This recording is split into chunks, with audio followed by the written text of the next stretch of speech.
Hey there, ladies and gentlemen. It is me, Dr. Donna. Welcome to week 4 of 11.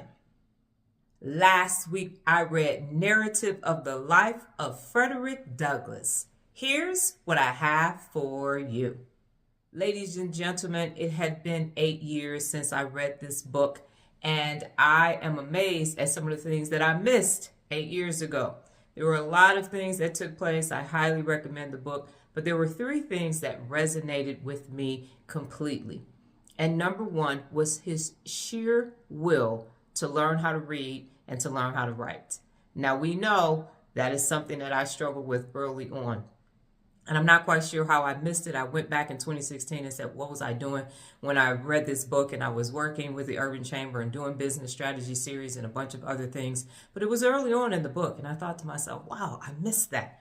That's why you have to read books that you enjoy again and again, because you will find that because you have changed. And even though the information in the book is still there, your ability to resonate with different parts of the book actually changes with the more you know and the more you grow.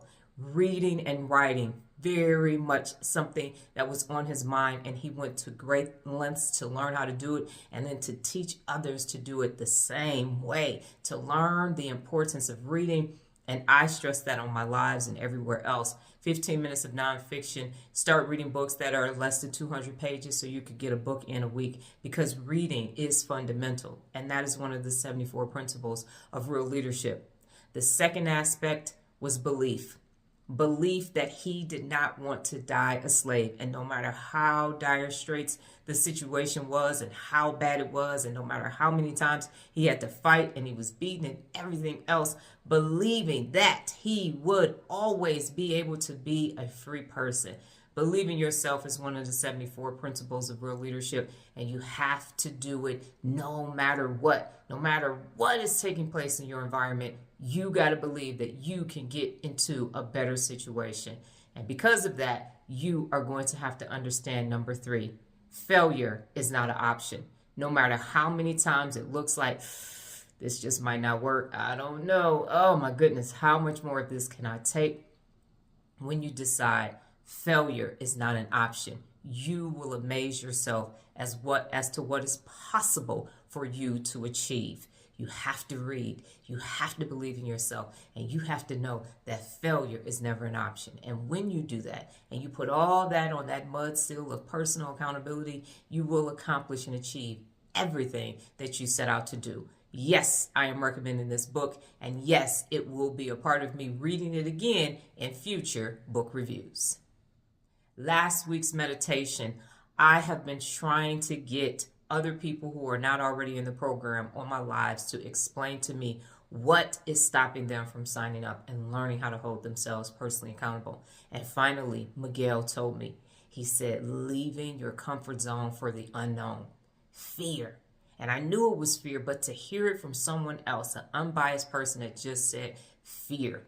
And people call it a comfort zone, and what I have decided to call it is a fear zone, because that is what it is. You are afraid to leave out of it, and you just want to stay in it because that's where the comfort is.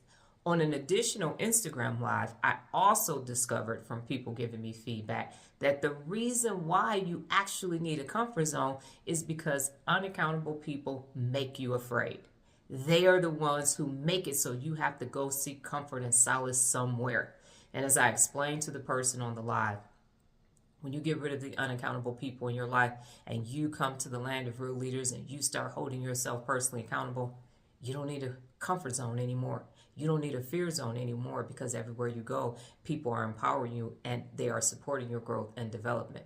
And because of that, and because I am always improving my research, now I have a no fear zone subscribers live on Instagram. Because if you are afraid, you're never going to be able to get your mind right. You're never going to be able to hold yourself personally accountable. So we got to look at that fear. And you, as a viewer, have to attack that fear so that you can start leading a personally accountable existence. So last week's meditation and manifestation was on the money. This week's book, How to Get Your Point Across in 30 Seconds or Less. Well, that's my time, ladies and gentlemen. But before I get out of here, just remember, The Journey of 11, a time of meditation to a path of manifestation. Adios.